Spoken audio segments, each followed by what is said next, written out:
സംസ്ഥാനത്ത് മഞ്ഞപ്പിത്ത ബാധിതരുടെ എണ്ണവും മരണനിരക്കും വർദ്ധിക്കുന്ന സാഹചര്യത്തിൽ അതീവ ജാഗ്രത പാലിക്കണമെന്ന് ആരോഗ്യ വിദഗ്ധരുടെ നിർദ്ദേശം. 6 മാസത്തിനിടെ 30ഓളം പേരാണ് രോഗം ബാധിച്ച് മരിച്ചത്. പ്രതിരോധ പ്രവർത്തനങ്ങൾ ഏകോപിപ്പിക്കുന്നതിൽ ആരോഗ്യ വകുപ്പിന്റെ ഭാഗത്തു നിന്നും ഗുരുതര വീഴ്ചയുണ്ടാകുമെന്നും ആക്ഷേപമുണ്ട്. സംസ്ഥാനത്ത് മഞ്ഞപ്പിത്തം വ്യാപിക്കുകയാണ്. കഴിഞ്ഞ ദിവസവും തേഞ്ഞിപ്പാലത്ത് 15 വയസ്സുകാരി രോഗം ബാധിച്ച് മരണപ്പെട്ടിരുന്നു.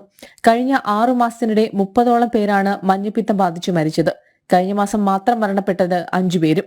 700 പേർക്കാണ് ജൂണിൽ രോഗം ബാധിച്ചത്. യുവാക്കളിലാണ് ഏറ്റവും കൂടുതൽ രോഗബാധ എന്നതും ആശങ്ക വർദ്ധിപ്പിക്കുന്നു. മഞ്ഞപ്പിത്തം കൂടുതലായി വ്യാപിക്കുന്നത് മലപ്പുറം, എറണാകുളം ജില്ലകളിലാണ്. ജില്ലാ കളക്ടർമാരോടും DMOമാരോടും സാഹചര്യം നിരീക്ഷിച്ച് മുൻകരുതലെടുക്കണമെന്ന നിർദ്ദേശം നൽകിയെന്ന് ആരോഗ്യവകുപ്പ് അറിയിച്ചു. ശുദ്ധജലമാണ് കുടിക്കുന്നതെന്ന് ഉറപ്പുവരുത്തുക. കൊതുക് പെരുകുന്ന സാഹചര്യം ഒഴിവാക്കണം. ആരോഗ്യ പ്രശ്നങ്ങൾ കണ്ടാൽ ഉടൻ ചികിത്സ തേടണമെന്നും നിർദ്ദേശമുണ്ട്.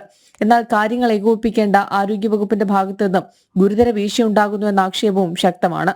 പ്രതിരോധ പ്രവർത്തനങ്ങൾ സ്വീകരിക്കുന്നതിലും കാലതാമസം ഉണ്ടാകുന്നുവെന്നാണ് വിലയിരുത്തൽ. ജനം, തിരുവനന്തപുരം.